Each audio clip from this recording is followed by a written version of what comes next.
शिणी स्वर सप्तभूषित गाननुते सकल सुरासुर देव मुनीश्वर मानव वंदित पादयुते।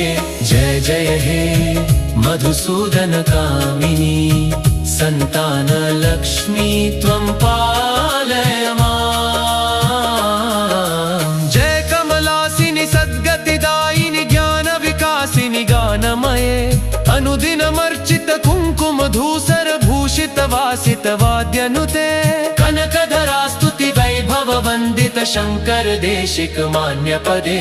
जय जय हे मधुसूदन कामिनी विजय लक्ष्मी सदा पालय माम्।